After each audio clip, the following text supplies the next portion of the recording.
चलिए तो आज हम लोग, हाँ, पिछले क्लास में हम लोग बात क्या कर रहे थे कि जो दुर्योधन है वो द्रोणाचार्य से बता रहा है द्रोणाचार्य को कि गुरुवर, जो पांडु हैं उनके सेना में कौन कौन से लोग हैं। ठीक है, उनकी चर्चा बेसिकली क्या कर रहा है दुर्योधन जो है वो द्रोणाचार्य से कर रहा है। तो यहीं पे हम लोग पिछले क्लास में इसी का बात कर रहे थे कि हे आचार्य, अपने बुद्धिमान शिष्य द्रुपद पुत्र धृष्टद्युम्न द्वारा विहुकार खड़ी हुई खड़ी की हुई पांडु पुत्रों की इस भारी सेना को देखिए। ये है ना। तो दुर्योधन को हम कल बता रहे थे कि दुर्योधन को जरा यहाँ समझना है कि दुर्योधन जो है, इंसान जो है, इंफीरियरिटी कॉम्प्लेक्स से बिल्कुल पीड़ित है। ठीक है, हीनता। हीनता का भाव वो होता है कि लोगों को, दूसरों को अपने से क्या करना, नीचा दिखाना। ये हीनता का भाव होता है। लेकिन यहाँ पे दुर्योधन जो है वो कितना भी बड़ा अधर्मी है, लेकिन उसमें इतना, उसकी इतनी कैपेबिलिटी है कि वो अपने आप को, जो सामने वाली जो पांडु पांडु की जो सेना है, उनको पहले समझा रहा है कि पहले इनके बारे में आप जान लीजिए। ठीक है, मतलब कि ये तो तय है कि वो इन्फीरियरिटी कॉम्प्लेक्स से पीड़ित इंसान नहीं है। नहीं तो आजकल तो बहुत अच्छे अच्छे लोग हैं जो बहुत ज्ञानी लोग हैं जिनको ये कॉम्प्लेक्स है। ठीक है, जो हीनता की ग्रंथि से पूरा ग्रसित है, कि भले वो बहुत अच्छे इंसान है, बहुत ज्ञानी पुरुष हैं, फिर भी उनको वो हिंसा का ग्रंथि जो है वो थोड़ा बहुत उनको ग्रसित कर चुका है। और कल बता ही रहते हैं कि आप उनको अगर थोड़ा बहुत खरोच मारिएगा तो उनकी सारी सच्चाई जो है वो बाहर आ जाएगी। तो यहाँ पे दुर्योधन जो है, ये तो क्लियर हो गया कि दुर्योधन जो है वो इन्फिनिटी कॉम्प्लेक्स से पीड़ित व्यक्ति नहीं है। और इन्फिनिटी कॉम्प्लेक्स से पीड़ित व्यक्ति का मतलब क्या है कि वो इंसान जो है सबसे पहले खुद की बड़ाई करेगा। जो इंसान अगर इस कॉम्प्लेक्स से पीड़ित है, जो हीनता के भाव में है, वो सबसे पहले अपना, आप देखे भी होंगे आम जीवन में भी कि लोग अपनी पढ़ाई करने में ज्यादा बिलीव करते हैं कि हम जो है ये हैं वो हैं। और इसी कारण से लोग ज्यादा परेशान भी हैं, क्योंकि वो अपने ऊपर जो बड़ाई वो कर रहे हैं, इनडायरेक्टली वो अपने ब्रेन पे वो थॉट प्रोसेस को क्या कर रहे हैं, डाल रहे हैं कि हम ये हैं वो हैं। पर एक्चुअल में उनके अंदर जो है बहुत, उसके अंदर क्या बोलते हैं, सही शब्द होगा कि उनके अंदर बहुत बहुत सारी जो है द्वंद जो है चल रहा है बहुत ज्यादा। लेकिन वो फिर भी अपना जो बड़ाई है दूसरे के सामने लगातार किए जा रहा है। तो उनका मन जो है बहुत द्वंद्व में फंसा हुआ है। एक तरफ उनका जो विकार है वो उनको ग्रसित किए हुए है, वो खुद डिमोटिवेटेड है बहुत ज्यादा, लेकिन वो दूसरों से अपनी क्या कर रहे हैं, बड़ाई कर रहे हैं, मतलब दिखावा, ऊपर से जो आवरण ओढ़ा जाता है वो आजकल जीवन में लोग क्या कर रहे हैं, ज्यादा कर रहे हैं। तो इस श्लोक के बाद जो दो तीन श्लोक है उसमें जो दुर्योधन है बेसिकली किसको, द्रोणाचार्य को समझा रहा है कि जो पांडु हैं उनके सेना में कौन कौन से लोग हैं, इनको आप देखिए। ठीक है, तो ये है। थोड़ा एक बार हम इसको भी समझ लेते हैं, बेसिक जो चीजें हैं इसको जान लेते हैं, फिर हम इसको समझेंगे कि इसका एसेंस क्या है।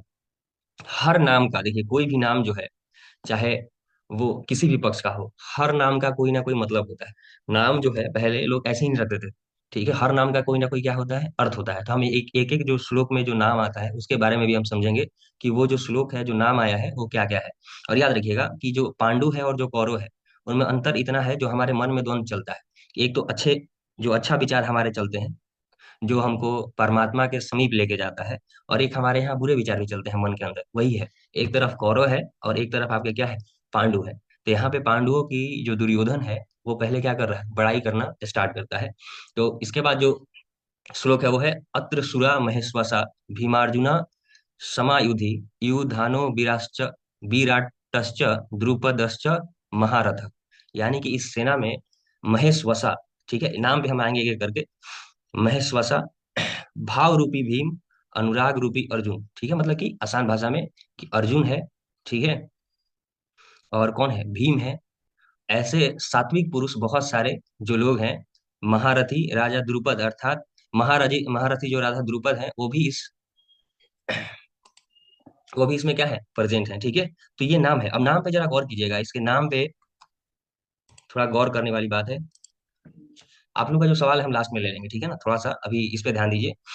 इस सेना में महेश्वसा, ठीक है, जो महान इसमें वास दिलाने वाला हो। मतलब महान इसका मतलब क्या होता है कि जो व्यक्ति ईश्वर में आपको वास दिला दे, यानी कि आपका जो मन है, मन में कुछ ऐसे विचार भी होते हैं जो आपको ईश्वर के हमेशा क्या लेके जाते हैं, समीप लेके जाते हैं।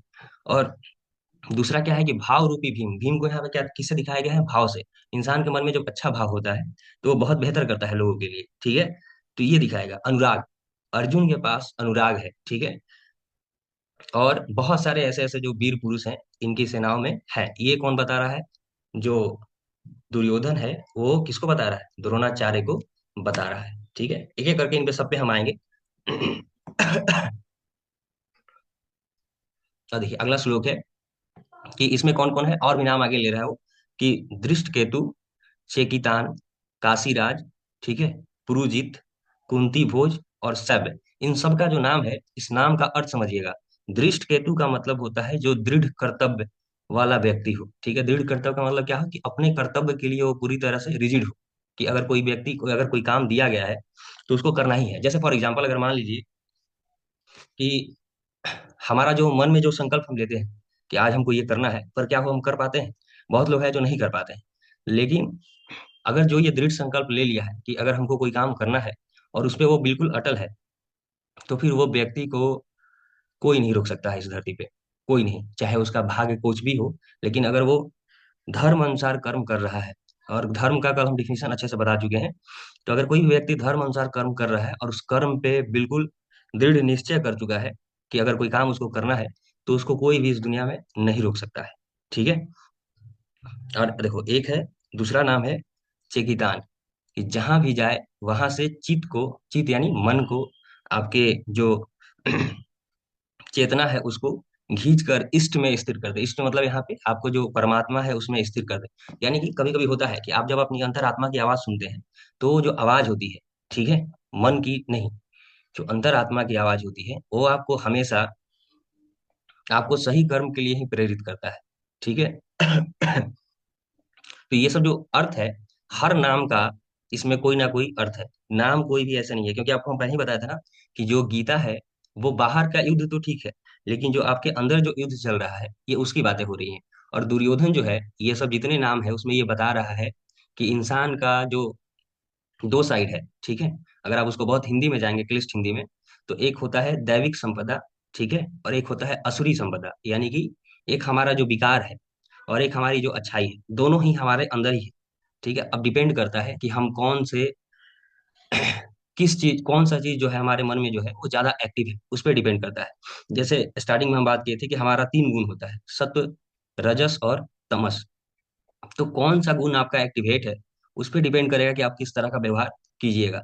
अगर आपका व्यवहार बहुत सात्विक है, अगर मान लीजिए आपका सत्व एक्टिवेट है ज्यादा, ठीक है, अगर आप सात्विक व्यक्ति हैं, तो फिर आप व्यवहार जो है वो उसी तरह का कीजिएगा। आचरण जो आपका होगा, जो व्यक्तित्व आपका होगा वो उसी तरह का होगा, ठीक है। लेकिन अगर आपका राजसिक गुण एक्टिवेट है, तो देखो राजसिक गुण में भी जो व्यक्ति है वो दृढ़ निश्चयी हो सकता है।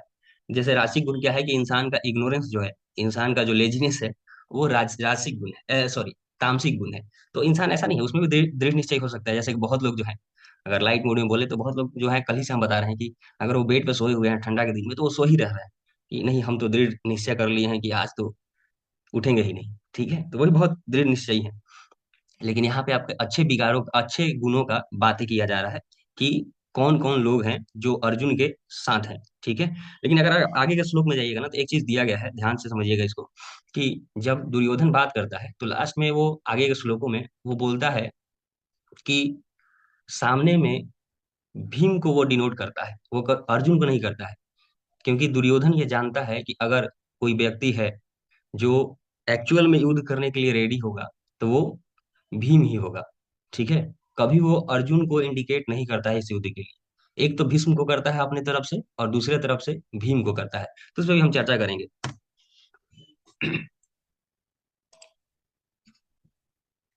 एक मिनट रुकिएगा। देखिए अगला है, आगे है युद्धामन्यु, ठीक है। यानी कि जिसका मन युद्ध के अनुरूप हो, ठीक है, यानी कि युद्ध करने के लिए जिसका मन हमेशा क्या हो, रेडी हो।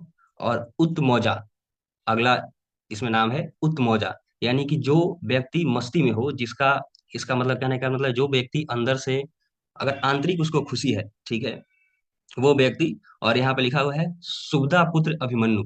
अभिमन्यु कौन है, कि जब कोई व्यक्ति बहुत अंदर से खुश होगा, तब ध्यान दीजिएगा, जब भी आप अंदर से खुश होते हैं, थोड़े समय के लिए आप हो पाइएगा, पर अगर अंदर से आप जब खुश होते हैं तो आपका जो जीवन का जो आधार है ना जीने का, उसमें भय नहीं रहता है, आपको कोई डर नहीं लगता है। जब भी व्यक्ति खुश होता है, तो उसको हमेशा अंदर से खुशी जब होता है, तो उसका जो भय है, जीवन से भय रहित हो जाता है, वो जीवन से भय से मुक्ति हो जाता है।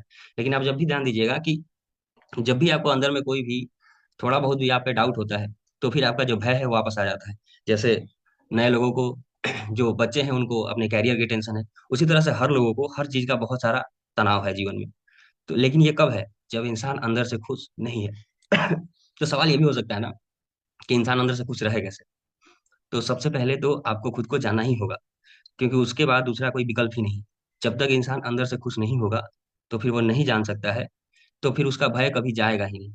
और अंदर से खुश होना है तो खुद को खुद में उतरना पड़ेगा, ये बात ध्यान रखिएगा। और उसके लिए आपको गीता जो है बहुत मदद करेगा। हम ये नहीं कहेंगे कि आपको हम जो पढ़ाएंगे, ठीक है, वो आपके कैरियर में, आपके जीवन में, ठीक है, कि आपको वो पैसा कितना देगा जो आपको पढ़ाया जा रहा है, इससे हमको कोई लेना देना नहीं। बहुत सारे इसको जो है, इस कोर्स को बहुत सारे लोग जो हैं वो क्या बोलते हैं, बिजनेस के लिए यूज करते हैं।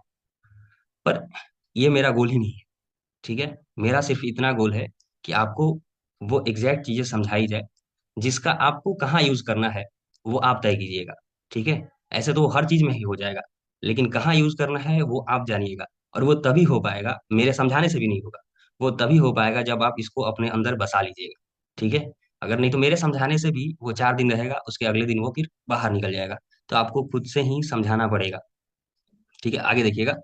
तो अभिमन्यु, जो जिसका क्या है, मन भय से रहित हो जाता है, ठीक है, वैसे। और ध्यान रूपी द्रौपदी के पांचों पुत्र, यहाँ पांचों पुत्र को क्या बोला गया है? ध्यान रूपी। यानी जो व्यक्ति ध्यान को समझता है, ठीक है, जो व्यक्ति ध्यान में गहरा उतरा हुआ है। ध्यान में उतरने का मतलब क्या है? कि जो व्यक्ति खुद को जान लिया है कि मैं जो हूँ वो परमात्मा का क्या है, अंश है। कल ही हम बोले थे ना कि उपनिषद में बोला जाता है कि सर्व खरविंदम ब्रह्म, ये जो पूरा जगत है वो ब्रह्म ही है, ठीक है। नेह नानास्ति किंचना, ऐसा कोई जगह नहीं है जो इसके बिना है, ब्रह्म के बिना है। तो आपके अंदर भी वो परमात्मा है, बशर्ते आपको सिर्फ जानने का देर है। तो ध्यान रूपी द्रौपदी के पांचों पुत्र, अगर आप हिंदी पे गौर कीजिएगा। और कोई भी व्यक्ति अगर ध्यानी होता है, ठीक है, जो व्यक्ति अगर खुद को जान गया है, तो उसमें वात्सल्य, ठीक है, प्रेम जो होगा, सहृदयता, सौम्यता, स्थिरता, ये सब चीज उसके अंदर आएगा। वो व्यक्ति बहुत स्थिर होगा, काम होगा, ठीक है। वो बहुत व्यक्ति को क्या होगा, दूसरे के प्रति लगाव होगा, प्रेम होगा, क्योंकि जो एक्चुअल में अपने अंदर जान चुका है। तो फिर वो सबको, इस समाज में, इस सृष्टि में जो भी चीजें हैं उसमें सबको परमात्मा को ही देखेगा, ठीक है। फिर उसके लिए मंदिर, मूर्ति, ठीक है, सब बराबर है। लोग, ठीक है, कोई जीव जंतु, उसके लिए सब बराबर हो जाएगा। अब देखो, इसके बाद जो है ये दो श्लोक जो है, इसमें दुर्योधन जो है वो बातें किसकी कर रहा था? वो बातें कर रहा था कि अर्जुन के पक्ष में कौन कौन से लोग हैं, ठीक है। अब जो आगे है, अब दुर्योधन जो है वो द्रोणाचार्य से किसके बारे में बता रहा है? वो अब अपने पक्ष में, जो उसके पक्ष में है, उन लोगों की जो है वो बातें कर रहा है कि हमारे पक्ष में जो जो प्रधान है उन्हें भी आप समझ लें, ठीक है। मतलब कि गुरु को ज्ञान दे रहा है, बता रहा है, ठीक है, कि जो जो है, जो जो नायक हैं हमारे सेना में, उनको भी आप समझ लीजिए। जैसे पहले श्लोक में वो क्या कहता है कि हमारे जो, मतलब कि हम कौरवों में जो सेना है उसमें पहले तो आप हैं द्रोणाचार्य को, पितामह भीष्म, ठीक है, कर्ण, रण विजयी कृपाचार्य। कृपाचार्य का मतलब होता है जो व्यक्ति कृपा करने में, ठीक है, आतुर हो, उसको कृपाचार्य कहते हैं। वैसे ही अश्वत्थामा है, विकर्ण है, और भी बहुत सारे लोगों का नाम लेता है। लेकिन यहाँ पे दो नाम जो है, सबसे पहले द्रोणाचार्य के बारे में हम बात कर चुके हैं कि जो द्वैत है, इंसान के मन में जो डुअलिटी का भाव है, ठीक है, ये या ये, उस भाव को हम क्या कहते हैं? द्रोणाचार्य कहते हैं, ठीक है। लेकिन एक नाम यहाँ पे बहुत इंपॉर्टेंट है, भीष्म का। भीष्म को जरा यहाँ समझिएगा। जो भीष्म है, भीष्म को बेसिकली हम क्या बोलते हैं? जो इंसान में भय हो, ठीक है, जिसमें भय होता है, उसको बेसिकली हम क्या कहते हैं? भीष्म कहते हैं। और भय जो है, क्या बोलते हैं, इंसान का जो भय है, वही सारा जो दुखों का जड़ है। जैसे कि भय मतलब इन द सेंस कि क्या, किस चीज का भय? तो जब भी इंसान को भ्रम होता है, ठीक है, वो भय को पैदा करता है।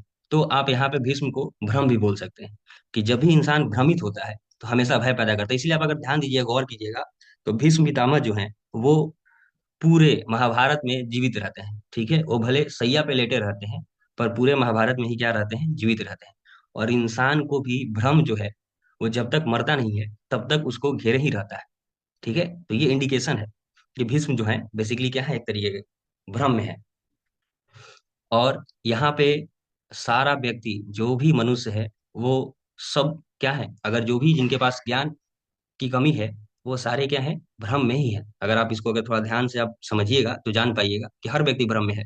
वो चाहे किसी भी चीज के लिए भ्रम में हो। ठीक है, वो अपने आप को बहुत सुपीरियर मानता है, वो भी एक भ्रम है। वो ये जानता है कि हम सब कुछ जानते हैं, वो भी एक भ्रम है। और जो अपने आप को हीन देखता है, ठीक है, वो भी एक भ्रम है, कि अपने आप को बहुत निगेटिव मानता है, वो भी उसका एक इल्यूजन ही है। और ये इल्यूजन जीवन भर रहता है। जब तक वो सही ज्ञान ना ले, खुद को ना समझ पाए, तब तक वो जीवन भर वो रहता है। इसीलिए भीष्म जो है, पूरी सेना के मर जाने के बाद भी वो क्या रहते हैं, जीवित रहते हैं। भले वो सैया पे ही लेटे रहते हैं, परंतु वो जीवित रहते हैं। उसी तरह से देखो, भ्रम जो है, बहुत योगी को भी भ्रम होता है। बहुत सारे जो योगी हैं उनको भी भ्रम हो जाता है। जैसे कि बहुत सारे जो योगी हैं जो तपस्या करते हैं, उनको ये भ्रम हो जाता है कि उनको बहुत सारी शक्तियां मिल जाती हैं। और उन शक्तियों का भ्रम भी लोगों को होता है कि अब जो कर रहे हैं वो हम ही कर रहे हैं। ठीक है, और कोई नहीं कर रहा है। इसीलिए क्या बोलते हैं, जो योग दर्शन है पतंजलि का, उसमें पतंजलि कहते हैं कि जब भी कोई व्यक्ति कर्म करता है, अगर ध्यान तप करता है, तो उसको सिद्धियां प्रकट ही होती है। लेकिन वो सिद्धियां जो है इंसान का, वो उनके विकार का सबसे बड़ा कारण है। क्योंकि वो सबसे ज्यादा भ्रम पैदा करती हैं। जैसे कि बहुत लोग हैं जिनको सिद्धियां हैं, ठीक है, सिद्धियां मिलना कोई बड़ी बात नहीं है। आप अगर तपस्या करते हैं तो वो बस माया का भटकाने का एक तरीका है, जो कि आपके अंदर जो है वो भ्रम पैदा करता है। जैसे बहुत लोग हैं कि थोड़ा सा पूजा पाठ दिस दैट कर लिए तो वो बहुत ज्यादा अपने आप को क्या समझने लगते हैं, ज्ञानी समझने लगते हैं। ठीक है, तो वो भी क्या है, एक तरीके का भ्रम है। इसीलिए रामचरितमानस में बहुत बढ़िया श्लोक कहा गया है कि छोड़त ग्रंथि जानी खगराया, छोड़त ग्रंथि जानी खगराया, विघ्न अनेक करई तब माया। ठीक है, रिद्धि सिद्धि प्रेरई बहु भाई, अब बुद्धि लोभ दिखावही आई। यानी कि माया जो है वो अनेक विघ्न करता है, अनेक प्रॉब्लम क्रिएट करता है आपके जीवन में। जो माया है वो क्या करता है, आपको रिद्धि सिद्धि भी देता है। रिद्धि सिद्धि प्रेरई बहु भाई, बुद्धि लोभ दिखावही आई। यानी कि जो बुद्धि है उसको भी हर लेता है। ठीक है, इंसान जो है बुद्धि से लोभी हो जाता है। नहीं तो इस तरह की सिद्धियां आपको दी जाती है जब आप मार्ग में बढ़िएगा, किसी भी मार्ग में। अगर आप मान लीजिए कोई काम भी कर रहे हैं, ठीक है, अगर आप उसमें बहुत डेडिकेटेड हैं, तो भी आपके जीवन में बहुत सारा जो है प्रॉब्लम आएगा। ठीक है, ऐसा नहीं है कि कोई भी बिना प्रॉब्लम के काम हो पाएगा उसमें। हर काम में आपको प्रॉब्लम आएगा ही। और बहुत सारी चीजें जो है, जैसे कि आपको मान लीजिए बहुत कम मेहनत में बहुत सारी चीजें अगर मिल भी जाती हैं बहुत लोग, तो वो भी एक तरीके का क्या है, भ्रम भी है। कि आपको लगने लगता है कि अब हम ही हैं जो ये बनाए हैं, वो मेरा ही तो बनाया हुआ है और किसी का बनाया हुआ नहीं है। तो ये जो भ्रम है, ये सिर्फ माया का खेल है। ठीक है, ये सब भी आपको परेशान करेगा। तो प्रॉब्लम में भी आपको सेम रिएक्ट करना है जितना कि आप अपने क्या बोलते हैं, जब आप बहुत ज्यादा ऊंचाई पे चढ़िएगा जीवन में, तो भी आपका जो रिएक्शन होगा वो सेम ही होगा। और प्रॉब्लम में भी आपका रिएक्शन क्या होना चाहिए, सेम ही होना चाहिए। उस भाव में जब आप रहेंगे, तो माया आपको कभी भी भ्रमित नहीं करेगा। ये रामचरितमानस का बहुत बढ़िया श्लोक है। आप अगर इसको याद रखेंगे जीवन में, तो बहुत काम आएगा आपको। कि जो भी आप करते हैं, अगर जिस दिन ये कर्ता का भाव आ गया कि हम ही सब कर रहे हैं, ठीक है, वो अहंकार का भाव आ गया, तो उस दिन आप समझ लीजिए कि उस दिन से आप भ्रम में पड़ गए हैं। फिर आपको कोई भी इंसान जो है वो बचा नहीं सकता है। फिर आप नीचे जाइएगा ही जाइएगा। तो ये चीज, तो भीष्म क्या है, भ्रम है। ठीक है, और भीष्म जो है द्रोणाचार्य जो है, वो बेसिकली क्या है, द्वैत है। अब यहाँ पे अगर ध्यान दीजिएगा, तो कर्ण है, अश्वत्थामा है, कृपाचार्य है। ठीक है, ये सारे नाम जो है, आप इनको भी अगर समझिएगा सारे नाम को, तो इसमें भी हर नाम का ये सब निगेटिविटी का पार्ट है। जैसे आपके जीवन में भी है कि मन में इंसान को भ्रम घिरे रहता है। ठीक है, चाहे वो अच्छा चीजों के लिए हो चाहे बुरा चीजों के लिए हो। तो हर चीज में जब तक आप समान भाव में नहीं आइएगा, तो हर चीज आपके लिए बुरा ही है। ठीक है, वो चाहे आप कितना भी जीवन में एक्सेलेंट कर जाइए, लेकिन अगर आप जिस दिन वो अहंकार के भाव में आइएगा, उस दिन आपका पतन जो होगा वो स्टार्ट हो जाएगा। धीरे धीरे धीरे धीरे आपका पतन होना चालू हो जाएगा।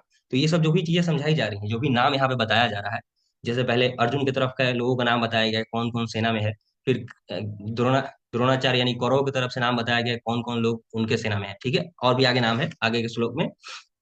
तो यहाँ पे यही समझाया जा रहा है कि आपके जीवन में जो ड्युअलिटी है वो दोनों तरफ का है, ठीक है। जब तक कृष्ण नहीं आ जाते हैं तब तक वो ड्युअलिटी इंसान के मन में जो है वो चलता रहता है, कि जो अच्छी प्रवृत्ति है वो भी कभी कभी आप पे हावी होता है, ठीक है।